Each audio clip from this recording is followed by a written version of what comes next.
Hi everybody, welcome to the Futuristic Foodie. I'm Laurel Walker-Natal, and to kick off the very first episode, I thought I'd ask ChatGPT to give me a chocolate dessert that no one else has done before. And so what it gave back to me was a chocolate lavender mousse on a honeycomb crust. So that's what we're going to make today. If you'd like to make this as well, I put the recipe down below the video. Let's talk about this recipe. The first thing that we notice is that it is a sweet recipe, at least the crust is. It takes 3 different kinds of sugar. So this is 1 entire cup of honey. This is a half a cup of brown sugar. We have another half cup of corn syrup. And we have 2 teaspoons of baking soda with a little pinch of salt. We have 2 cups of crushed graham crackers. And then we have and half a cup of butter. So that's what's going to be needed to create the crust. Also to note, for the graham crackers, I use these fresh stacks from Honey Made. Because they're individually packaged, and so I was able to just use 3 packages of these, and I just put them in a storage Ziploc and then used a rolling pin over them to crush them up. I also like these because they don't contain any corn syrup, which is good because we already have plenty here, and so I don't want to add any more sweetness to what we're already adding. Okay, let's get started making this crust. Okay, so to a medium-sized saucepan, I add 1 cup of the honey, I add my half a cup of brown sugar, and then I add my half a cup of corn syrup, all to a medium-sized saucepan, which was directed to me by the recipe from ChatGPT. I then add in the baking soda with the pinch of salt. I bring up the stove to medium-high heat, and I begin stirring this mixture. Now, sure enough, it doesn't take long for this to come together, and for that baking soda to do what baking soda does, which is cause a reaction, to have this whole mixture start foaming very quickly. So the next step is I'm supposed to now add the graham cracker to that mixture, but because it foamed up so much, that did not work. So bad choice for ChatGPT there. Luckily, I had a glass bowl, was able to add everything back out of that pan to that mixture and start stirring. Once I finally have all that come together, I then am able to take the half a cup of butter that I had melted and add that to the mixture. Now here, this is where I get a little nervous because this makes this very, very liquid, and I'm a little nervous about being able to get this to come together. So I have to stir quite a lot before this actually combines. Okay, so that mixture does eventually come together. Not as much as I would have liked. As you can see, it's still a bit liquid from all that butter, but I go ahead and take my springform pan. Now, ChatGPT recommends using a 9-inch one here. I think this one is like a 10 or a 12. It's all I had.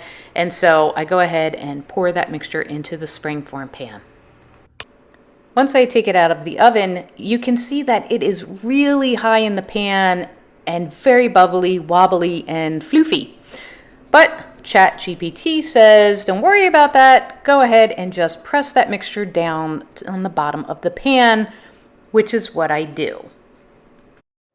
Okay, so while the crust is chilling out in the fridge, let's move to the second part of the recipe, and that is the lavender chocolate mousse. So according to ChatGPT, we need 2 cups of heavy cream. We need a half a cup of sugar.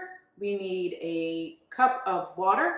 We need a tablespoon of dried lavender. I got this on Amazon, this little bag of lavender. 4 eggs separated, so we have the 4 egg yolks, we have the 4 egg whites, and then we have 12 ounces of bittersweet chocolate, either chopped or I just bought the chips. Okay, let's start making this mousse. Okay, so back to the stovetop, and on a medium-sized saucepan, we're adding our 2 cups of heavy cream. We are adding our half a cup of sugar, our half a cup of water, and then finally we're going to add our tablespoon of dried lavender. Then I take the 4 egg yolks, whisk, whisk, whisk, whisk, and then to that we're supposed to add the cream.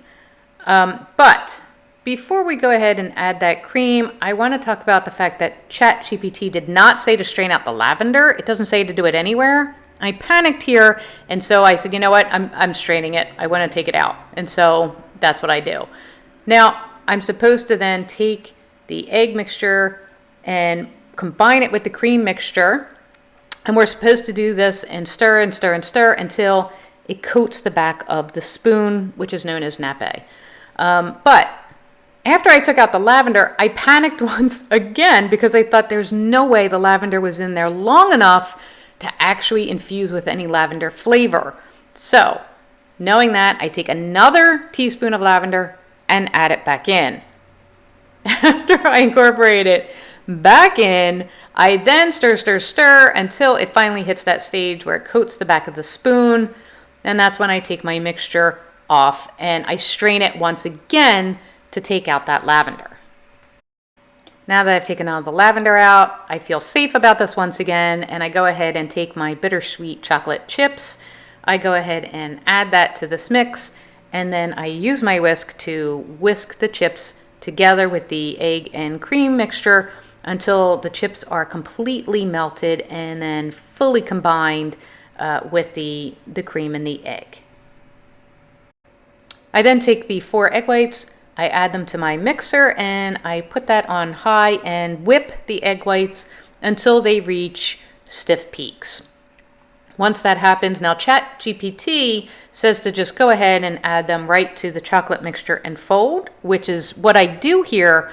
Although I have to say, if I did this again, I would have added the chocolate, a little bit of the chocolate first to the egg whites, folded that in, and then added that mixture of the egg whites with the chocolate back into the bowl with the rest of the chocolate to fold.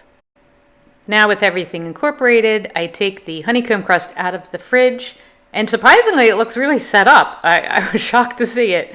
And then I poured that mousse mixture, which doesn't really look that combined to me, and I'm wondering if I should have used a whisk, so we'll find out how that turns out. But I go ahead and add it, and then I take it and I add it back into the refrigerator to set up for what ChatGPT says, at least 4 hours. Okay, so a couple things. One, as you saw, I got nervous because ChatGPT didn't say when to take out the lavender. And so at first I steamed it with the milk and then I strained that. But then I was like, that's nowhere near enough time for the lavender. So I added it back into the egg mixture. And while that was getting to nappe stage, which is, you know, when you stir it and take the spoon out and drag a line across and you can see it, that's then before I added the chocolate, I strained it again. Which, even though ChatGPT never says to strain, if you're going to do this recipe, if it turns out okay, I definitely recommend straining, especially with that egg mixture, just in case you happen to, you know, cook any of the egg or anything like that.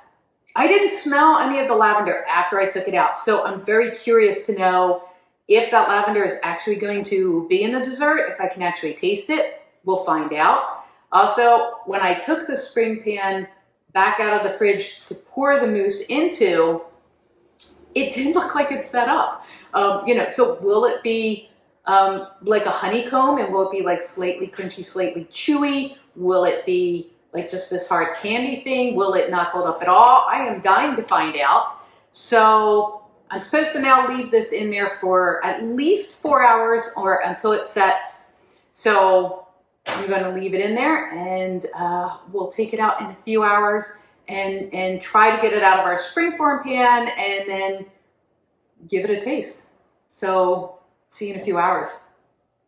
Okay, we are back. It has been about 4.5 hours. And so I can't wait anymore. I need to see how this turned out. So here we are. You can see the mousse in the pan. So I'm going to go ahead and open this up.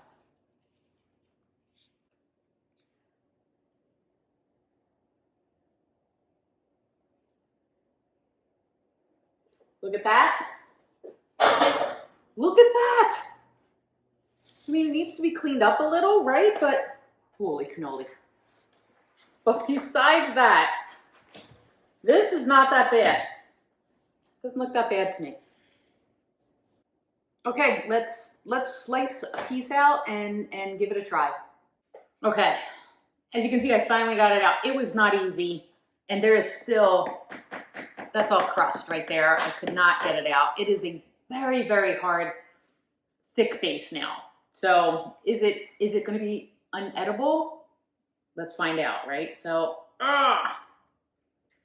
the mousse is melting right away too. I probably could have let this set up probably maybe even overnight because it's melting pretty quickly. Okay, there it is. You can see there's some mousse on there. There's that honeycomb. So let's give it a try.